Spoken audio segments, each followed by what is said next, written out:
오늘도 중요한 질문을 던지도록 하겠습니다. 이 질문은 오늘 설교의 제목과 같습니다.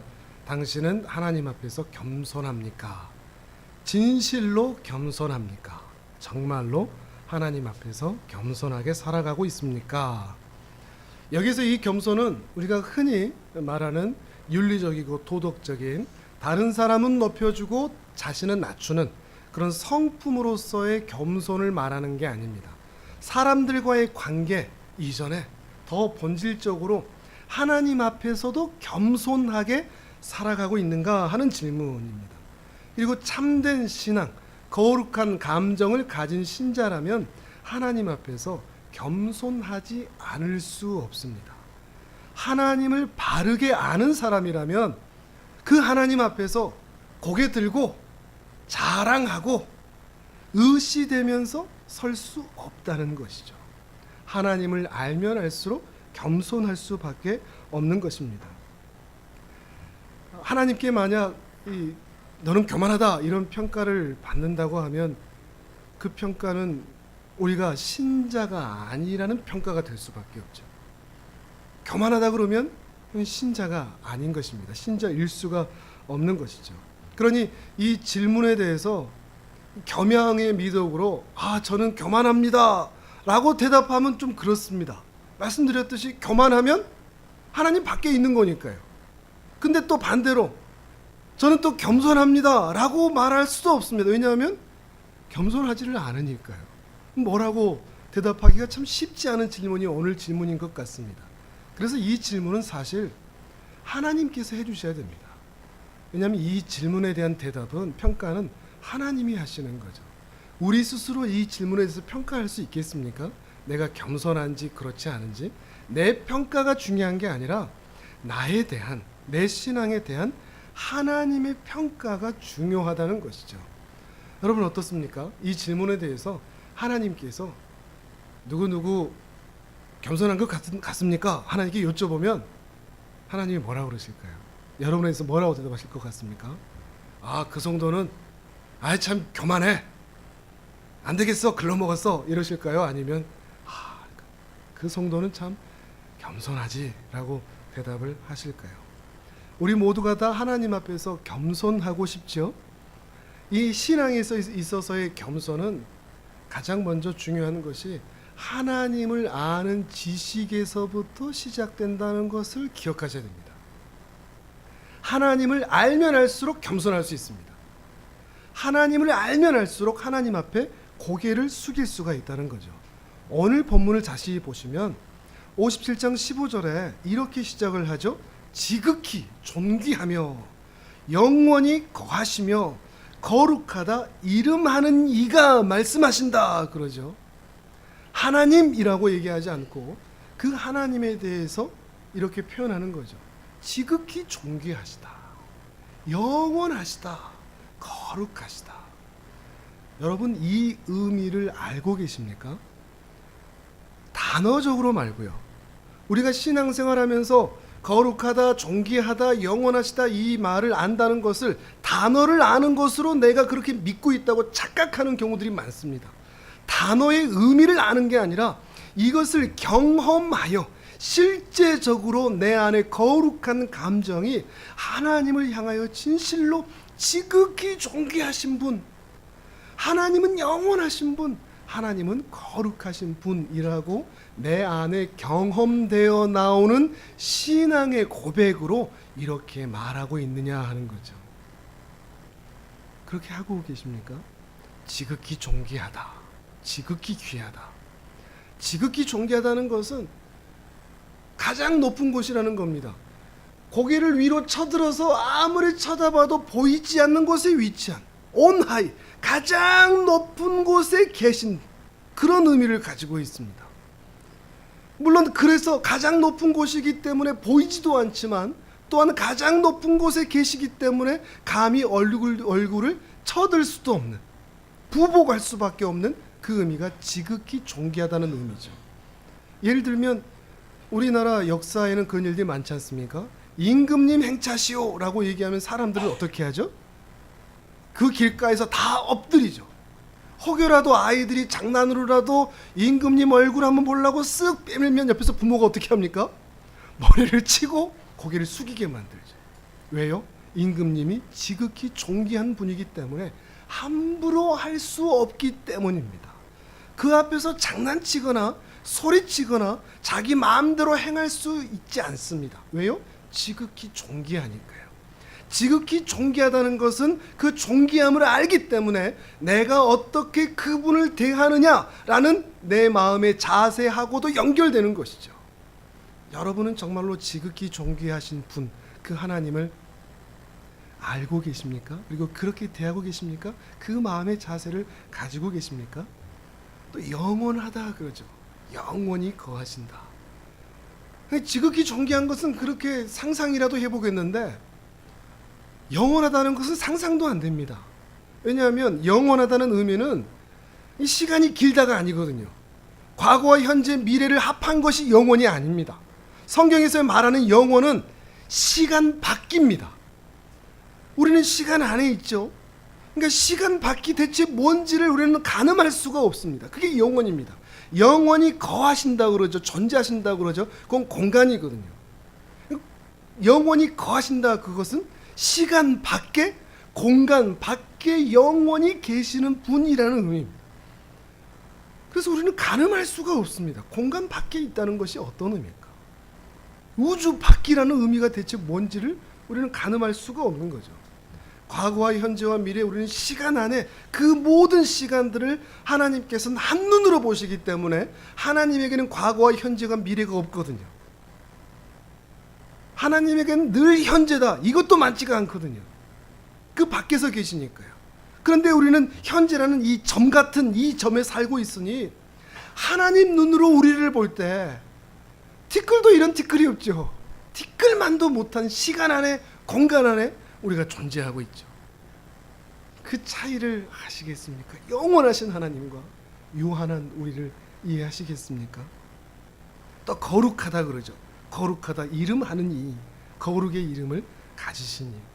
거룩하다는 것은 구별됐다는 이야기입니다. 세상과 아예 구별되어 있는, 모든 피조물들과 모두 구별이 되어 있는. 세상의 모든 것은 흙입니다. 흑색, 검은색. 근데 하나님은 백색입니다. 그래서 뚜렷하게, 너무도 뚜렷하게 구별될 수 없는. 그런데 세상의 그 검은색들이, 그 얼룩들이, 점들이 이 흰색을 부정하게 만들 수가 없다. 오히려 그 세상의 것들이 하나님에게 나올 때, 그것들을 향하여 대적할 때 오히려 그 흰색이 그 검은색을 눌러버릴 수밖에 없는. 그래서 성경에 보면 제사가 그토록 강조가 되죠. 그리고 구약 성경에 보면 특히 더 하나님이 정말 무섭게 느껴지지 않습니까? 왜 그렇죠? 하나님의 성격이 이상해서 그렇습니까? 아닙니다. 거룩하셔서 그렇습니다. 그의 성품으로 너무 거룩하시기 때문에 부정한 것들이 그 앞에 나올 수가 없는 것이죠. 부정한 존재들이 감히 그 앞에 나올 수가 없기 때문에 거룩하신 하나님은 그 부정한 것에 대해서 진노하시고 심판하실 수밖에 없던 것입니다. 그러니 성경에서 우리는 무섭게만 느껴지는 것이죠. 솔로몬이 성전을 봉헌을 할 때 이렇게 기도를 하지 않습니까? 솔로몬은 하나님이 거룩하심을 어느 정도는 이해는 했던 것 같습니다. 우리 화면을 보면서 역대하 6장 18절의 말씀을 같이 한번 읽어봅니다. 시작. 하나님이 참으로 사람과 함께 땅에 계시리이까 보소서 하늘과 하늘들의 하늘이라도 주를 용납하지 못하겠거든 하물며 내가 건축한 이 성전이오리이까. 아멘. 솔로몬은 거룩하신 하나님에 대해서 잘 알고 있었습니다. 그래서 이 하나님이 하늘과 그 하늘들의 하늘이라도 하나님이 계실 수 있는 곳은 없다, 용납할 수가 없다, 감당을 할 수가 없다는 거죠. 단순히 크기에 따라서 존재한다는 게 아니라 세상의 어떤 피조물도 그 하나님을 감당해낼 수 있는, 받아낼 수 있는, 같이 공존할 수 있는 그런 피조물이 없다라는 것을 말하고 있는 것입니다.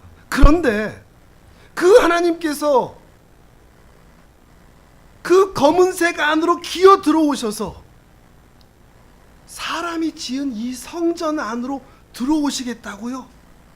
사람이 볼 때야 이게 화려하고 영광스럽지 하나님 보시기에는 그저 부정한 세상의 불의한 것에 불과할 것인데, 근데 그곳에 당신의 그 거룩한 이름을 두시겠다고요? 라고 솔로몬이 계속해서 성전을 봉헌할 때 기도했던 것이죠. 어떻습니까? 제 짧은 언어로 몇 가지를 설명을 해드렸는데, 하나님의 그 지극히 존귀하심, 영원하심, 영원히 거하심, 거룩하신 이름, 이거에 대한 개념을 인식해 볼 수 있겠습니까? 하나님이 정말 지극히 높으시다, 존귀하시다, 영원하시다, 그리고 거룩하시다. 이러한 이해가 있다면 하나님과 우리는 동급이거나 우리보다 조금 더 괜찮은 신 정도가 아니라 아예 우리와 차원이 다른 존재다라는 것을 인식할 수밖에 없습니다. 세상의 신들의 개념은 우리보다 사람보다 조금 더 나은 개념입니다. 사람하고 비슷한 개념입니다. 그런데 성경에서 말하는 살아계신 하나님은 우리와 아예 차원이 다른 존재라는 것입니다. 사람이 결코 범접할 수 없는 존재라는 것이죠. 이사야 41장에는 이런 표현이 있습니다. 이 표현도 같이 한번 읽어볼까요? 시작. 버러지 같은 너 야곱아, 너희 이스라엘 사람들아, 두려워하지 말라. 나 여호와가 말하노니 내가 너를 도울 것이라. 내 구속자는 이스라엘의 거룩한 이인이라. 아멘. 이스라엘 백성들을 향해서 뭐라고 부르죠? 버러지 그러죠. 버러지. 벌레야 그러죠. 괜찮습니까, 여러분? 기분 나쁘지 않습니까? 개역 한글에는 지렁이라고 그랬거든요. 지렁이 같은 너 야곱아, 이게 불렀거든요. 요즘 시대 사람의 인권이나 인격을 굉장히 중요하는 시대에 이런 문구들을 사람들이 본다면 뭐라고 하지 않겠습니까? 이 하나님 대체 뭐냐? 사람의 인격이나 인권을 무시하는 거냐? 라는 생각 들지 않겠습니까? 그런데 그만큼이나 하나님과 우리는 차원이 다른 존재라는 것이죠. 우리가 하나님 앞에서는 지렁이와 버러지와 같다 하는 것을 인정하실 수 있을까요? 사람 편에서도 그렇죠. 사람 편에서도 지렁이와 차원이 같습니까? 차원이 같지를 않습니다. 사람이 지렁이와 동행을 합니까? 사람이 지렁이를 보호해 줍니까? 사람이 지렁이를 위하여 집을 마련해 주고 보살펴 주고 그 지렁이를 살려주기 위해서 사람이 대신 죽어줄 수 있습니까? 그럴 수 없죠. 그건 미친 짓이죠. 누가 봐도 미쳤다고 그럴 겁니다. 그런데 하나님과 사람 사이도 그렇다는 것을 여러분 혹시 이해하실 수 있겠습니까? 하나님과 사람 사이도 그런 현격한 차이, 사람과 지렁이만 해도 그렇게 현격한 차이가 있는데 하나님과 우리 사이에도 그런 현격한 차이가 있다는 것을 인식할 수 있겠느냐 하는 거죠. 사람은 지렁이를 향해서 그냥 밟으면 됩니다. 그러면 이들이 할 수 있는 것은 꿈틀하는 것밖에 없죠. 하나님도 마찬가지입니다. 하나님도 우리를 향해서 밟아버리셔도 됩니다. 우리가 할 수 있는 것은 꿈틀하는 것밖에 없을 수밖에 없습니다. 그러함에도 불구하고 하나님께서 이 지렁이 같은 야곱아 그러시면서 41절 후반부에 뭐라 그러죠? 이 지렁이를 도와주겠답니다. 이 지렁이에게 구속자가 되어주겠답니다. 여러분, 이게 말이 되는 말입니까? 하나님께는 이런 표현은 좀 죄송한 표현이지만 미쳤다 그럴 수밖에 없죠. 어떻게 그럴 수가 있느냐 하는 것입니다. 그런데 그 일이 일어나고 있는 것입니다. 솔로몬의 성전에서 기도하는 것처럼 지렁이 같은 이스라엘, 버러지 같은 우리들을 위해서 하나님께서 함께 해주시고 구원자가 되어주시겠다 하는 것입니다. 오늘 본문에서도 그렇죠. 이사야 57장 오늘 본문에서도 이렇게 지극히 존귀하고 영원히 거하시고 거룩하다 이름하는 이가 통회하고 마음이 겸손한 사람들과 함께 있겠다 그럽니다. 사람과 함께 하시겠다. 하늘의 하늘들도 감당할 수 없는 그 하나님이 어떻게 사람과 함께 하신다는 겁니까? 이해할 수가 없는 겁니다. 하나님의 그 크심을 이해하면 이해할수록 하나님이 사람과 함께 하신다? 사람이 지렁이와 동행할 수도 없는데 어떻게 하나님이 우리와 함께 하시고 동행하신다는 말이겠습니까? 이것이 놀라운 사실입니다. 임마누엘이라고 하죠. 임마누엘. 임마누엘의 뜻이 하나님이 우리와 함께 하신다는 뜻이죠. 그 임마누엘 대신 예수님이 이 땅에 사람으로 오셨죠. 이게 기적입니다. 우리를 구원하려면 예수님 오셔야지, 오셨나 보지 이렇게 생각할 게 아니라는 겁니다. 사람이 지렁이가 돼주는 것과 다르지 않은 거죠. 여러분은 지렁이 위해서 지렁이가 되어주실 수 있겠습니까? 그래 지렁이가 되어주셔서 여러분은 꿈틀거리면서 죽으실 수 있겠습니까? 근데 그 일을 하신 것입니다. 우리가 앞서 보았지만 성령님이 우리 안에 계신다고 그랬죠. 성령님이 내 안에 계신다. 이게 가능한 얘기겠습니까? 하늘의 하늘들이라도 담을 수 없는 그 하나님께서 내 안에 계신다. 나와 동행하신다. 나의 구원자가 되어주신다. 그런데 우리는 하나님이 우리와 함께 하신다는 것을 너무 당연하게 생각하는 경향이 매우 큽니다. 하나님이 내 기도를 들으신다 하는 것을 당연하다 못해 요구하는 수준까지 갑니다. 왜 기도 안 들어주냐고 따지기까지 하죠. 보호해주지 않고 도와주지 않는다고 원망하기까지 합니다. 하나님 계신 거 맞아. 하나님이 사랑하는 거 맞아. 하늘을 향해서 삿대질을 하기까지 합니다. 뭔가 잘못되지 않았습니까? 왜 그렇죠? 사실 우리는 하나님을 너무 모르는 것이죠. 우리가 정말 하나님을 너무 모를 수가 있습니다. 단어로만 알죠. 그 단어의 뜻만을 알죠. 그런데 오늘 본문에서 참 중요한 부분이 있습니다. 하나님께서 어떤 자와 함께 하신다고 그러죠? 통회하고 마음이 겸손한 자와 함께 하신다 그럽니다. 통회한다. 통회한다는 것은 가슴을 치는 건데 가슴이 부서지도록 치는 겁니다. 가슴이 부서지도록 치는 것. 하나님이 하늘의 하늘들이라도 담을 수 없는 그 하나님이 지렁이 같은 나를 사랑하셨다고? 나를 도와주셨다고? 나의 구속자, 구원자가 되어주신다고? 근데 그 은혜를 알지 못하고 나는 날마다 그렇게 하나님을 대적하면서 죄를 지으며 살아왔네. 그 사실을 깨달은 순간 가슴을 치는데 그 가슴이 깨질 만큼 칠 수밖에 없는 마음이 통회함인 것이죠. 여러분 혹시 그렇게 통회해 보셨습니까? 여기에 중요한 통찰이 있습니다.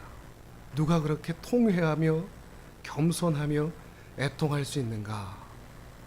하나님을 아는 자가 통회할 수 있습니다. 그저 내 삶에 좀 힘든 일 만났다고 이것 좀 도와주시라고 이건 애통이 아닙니다. 이건 통회가 아닙니다.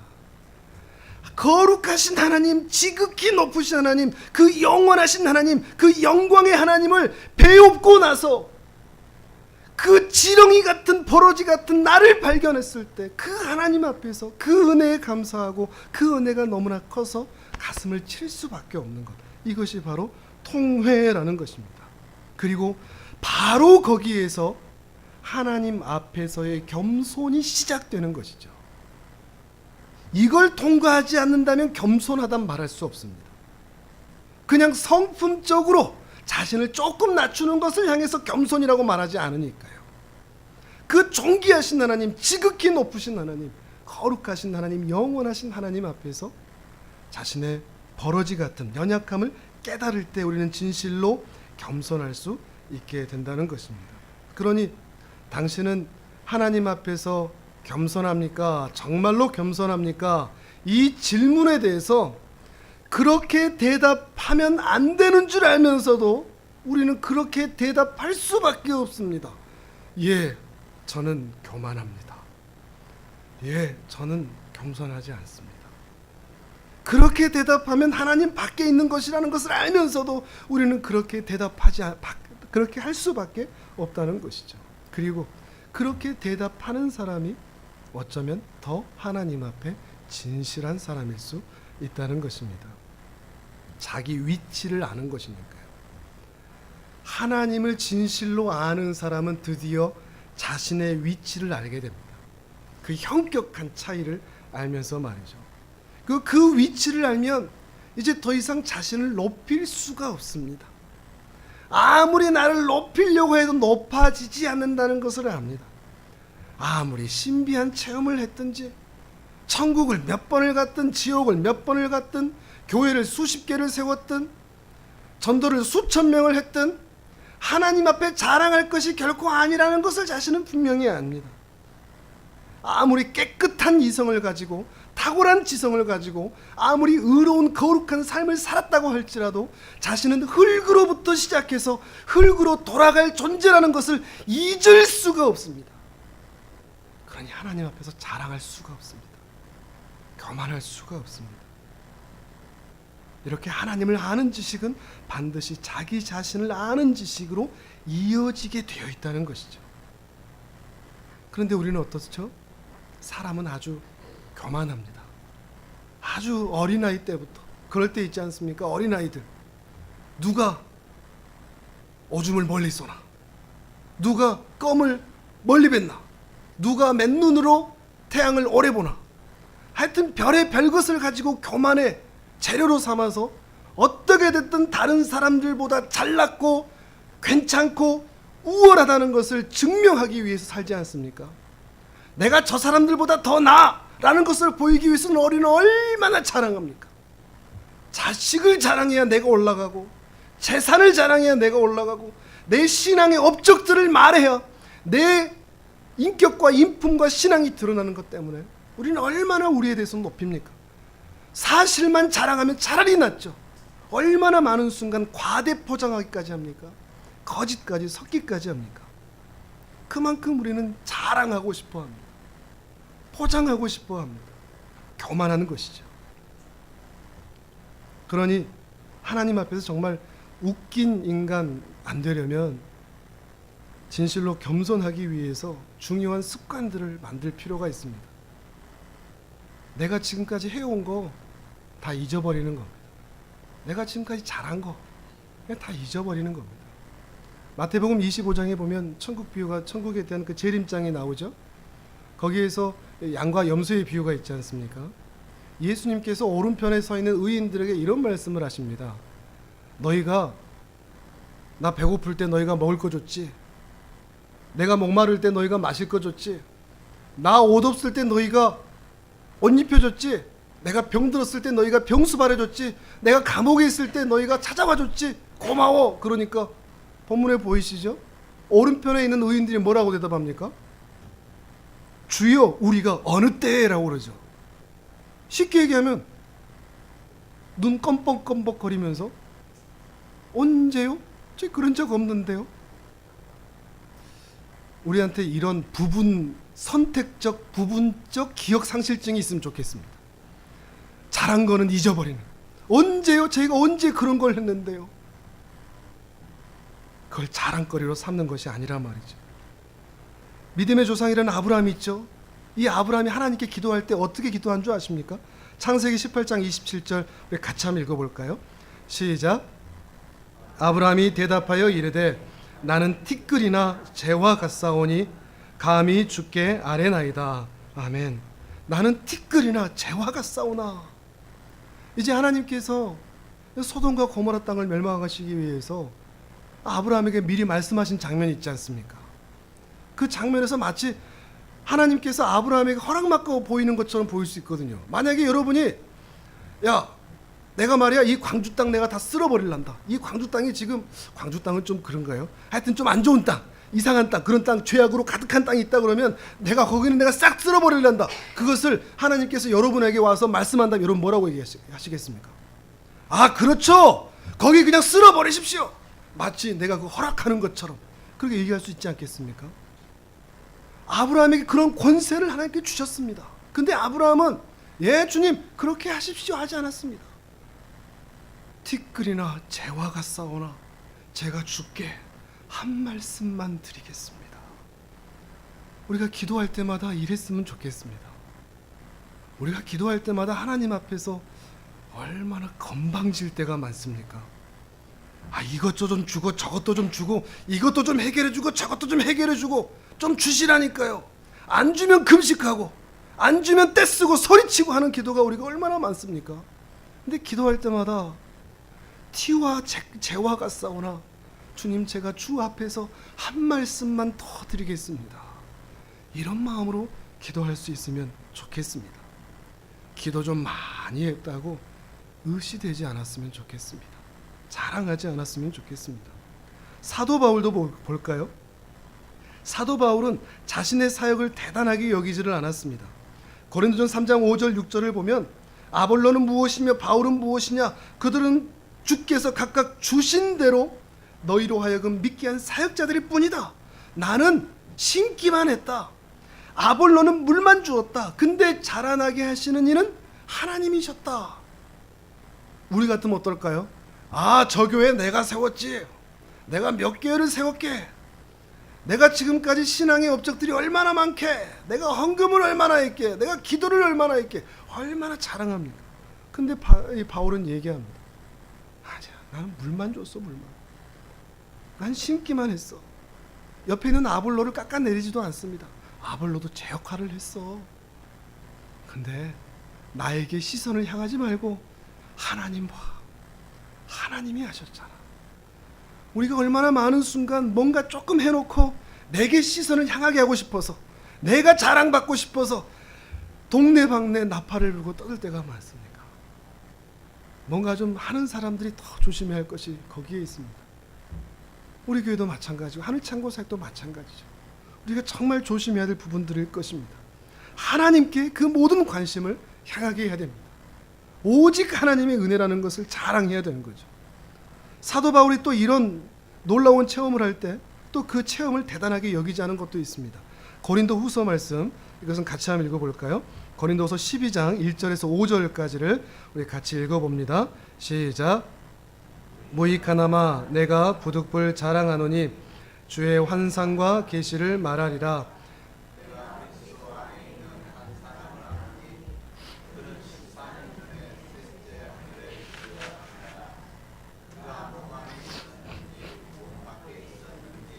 나는 모르거니와 하나님은 아시느니라. 내가 이런 사람을 아노니 그가 몸 안에 있었는지 몸 밖에 있었는지 나는 모르거니와 하나님은 아시니라.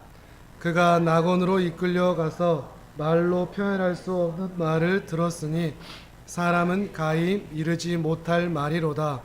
내가 이런 사람을 위하여 자랑하겠으나 나를 위하여는 약한 것들 외에 자랑하지 아니하니라. 아멘.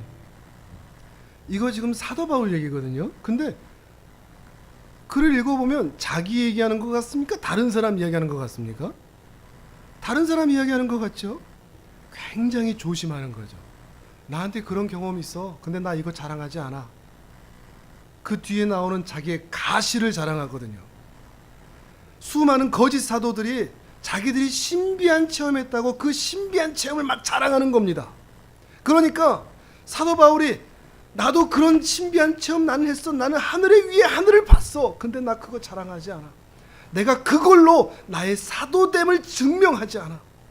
나는 나의 약함으로 하나님을 영광스럽게 올려드리기 위해서 나는 나의 약한 것들만 자랑할 뿐이야. 근데 우리는 어떻습니까? 조금만 신비한 경험이 있으면 막 자랑하기 쉽죠. 우리는 모든 것을 가지고 교만과 자랑의 재료로 삼으려고 합니다. 그러면 우리는 겸손할 수가 없습니다. 심령이 가난한 자가 복이 있다.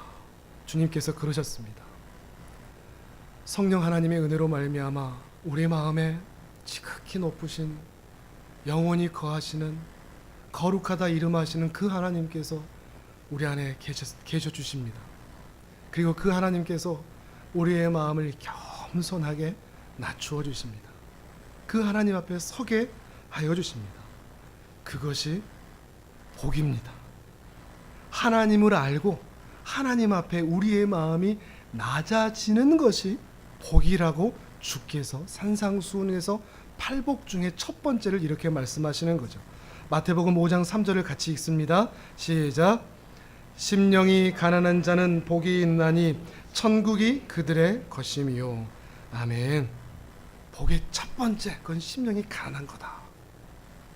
다들 부자가 되고 싶은 이때, 다들 자신의 인권이나 인격을 높아지기를 바라는 이 시대도 변함없이 하나님 앞에서는 그 마음이 가난한 자가 복이 있습니다.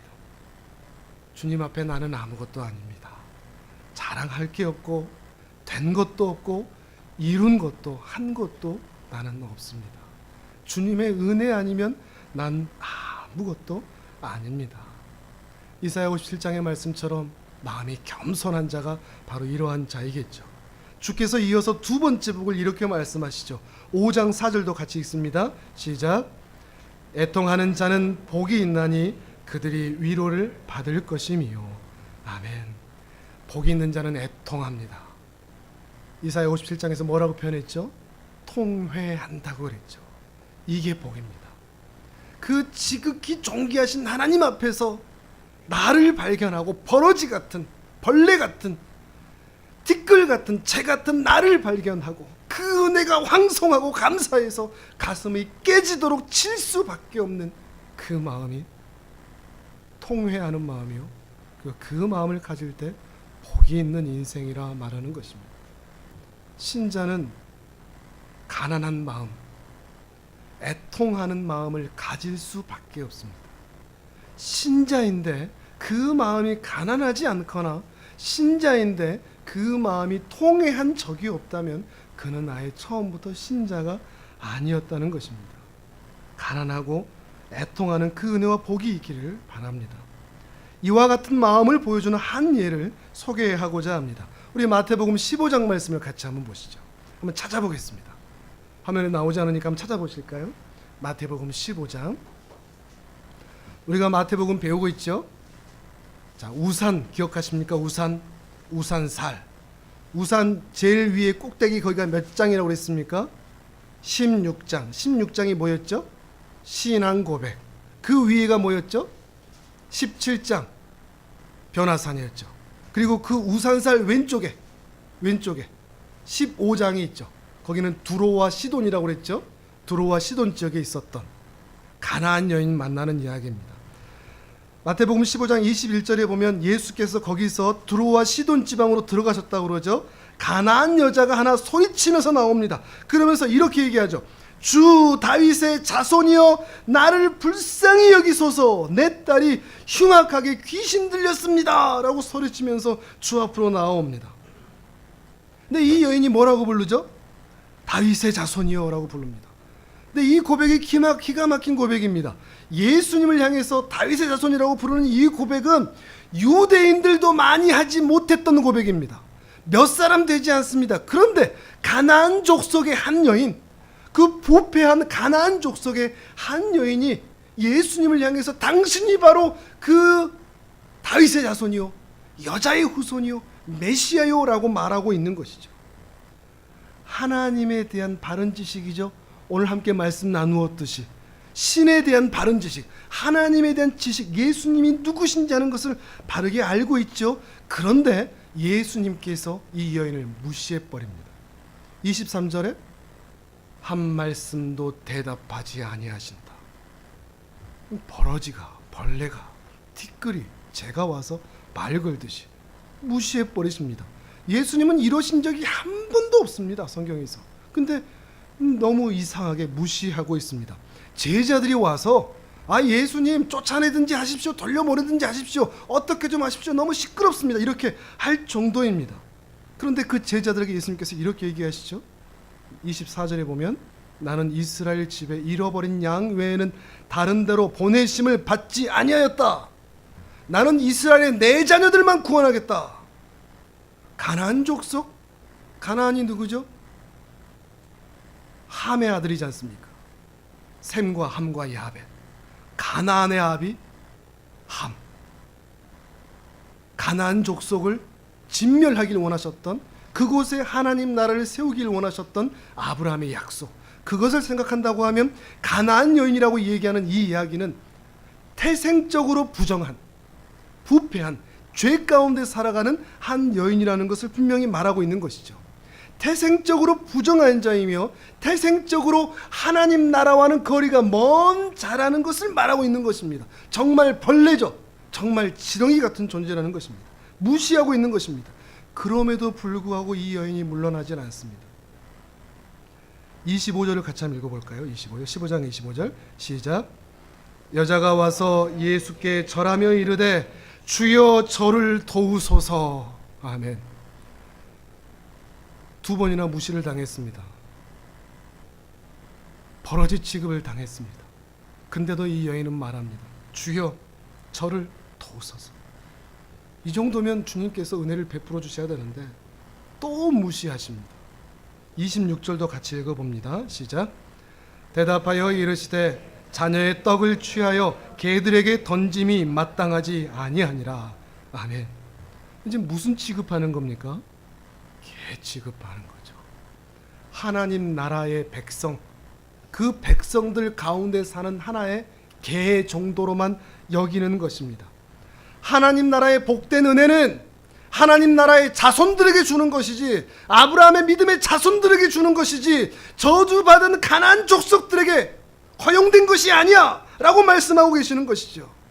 특히 가나안 족속이 하나님 나라의 은혜를 얻고자 나온다고 나는 그들에게 은혜를 줄 수 없다, 그 이방인들에게 나는 그 은혜를 줄 수 없다 말씀하신 것이죠. 여인이 어떻게 해야 됩니까?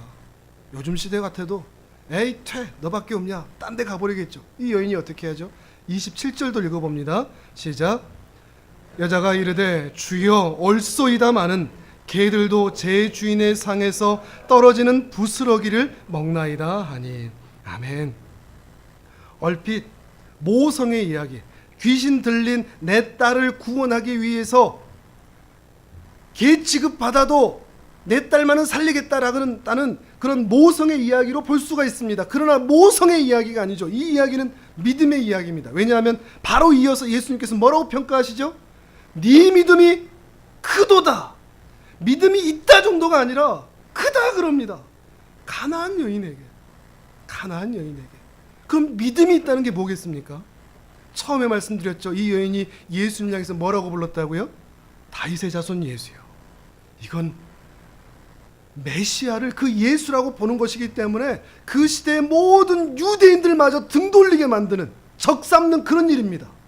모든 유대인들이 다 예수가 메시아일 리가 없다라고 얘기하는 그 상황에서 그 예수를 향해서 약속의 자손이여, 여자의 후손이여, 다윗의 후손 예수여라고 소리친다는 것은 두려움을 무릅쓰고 하는 행동입니다. 근데 이 여인의 믿음의 평가가 분명하다면 지금 이 여인은 분명히 바른 믿음으로 고백하고 있다는 것을 우리는 알 수가 있습니다. 이 여인은 정말로 이 예수를 약속의 자손으로 믿고 있는 것이죠. 신에 대한, 하나님에 대한 바른 지식을 가지고 있는 것입니다. 뿐만 아니라 이 메시아의 사역에 대해서도 알고 있었습니다. 분명히 메시아는 그의 집, 잃어버린 양들을 얻기 위해서 올 것입니다. 그래서 그 집의 어린 양들을 구원하여서 회복시킬 것입니다. 그런데 그 메시아는 그렇게 그 집의 어린 양들만 얻는 게 아니라 그 밖에 있는 이방인들마저도 반드시 구원할 것이다.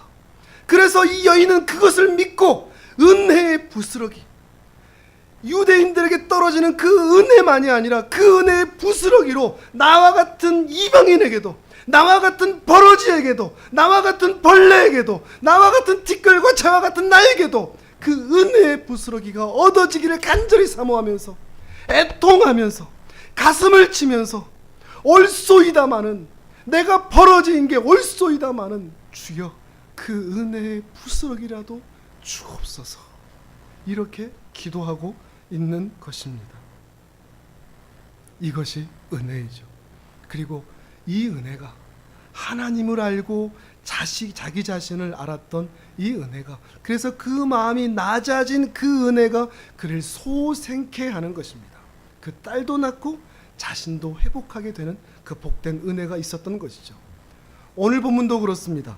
57장 15절 후반부에 보면 이는 겸손한 자의 영을 소생시키시며 통회하는 자의 마음을 소생시키려 함이라 라고 말씀합니다. 살고 싶습니까? 영원히 살고 싶습니까? 소생하고 싶습니까? 회복하고 싶습니까? 이 가나안 여인의 믿음을 배우시는 은혜가 있기를 바랍니다.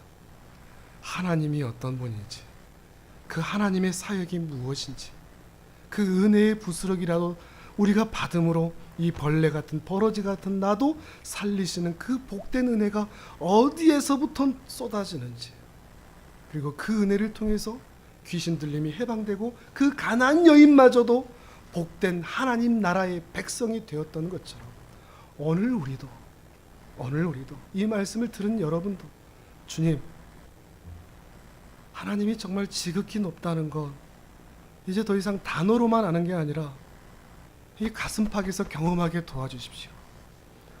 하나님이 영원하시다는 것, 하나님이 거룩하시다는 것, 하나님이 아름다우시다는 것, 하나님이 광대하시다는 것이 이 가슴팍에서도 경험되게 도와주십시오.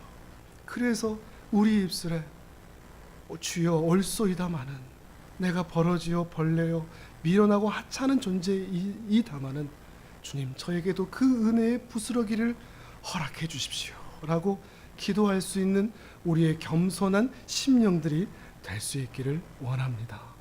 그 은혜가, 이 말씀의 은혜가 여러분 모두에게 임하기를 주님의 이름으로 축복합니다. 아멘.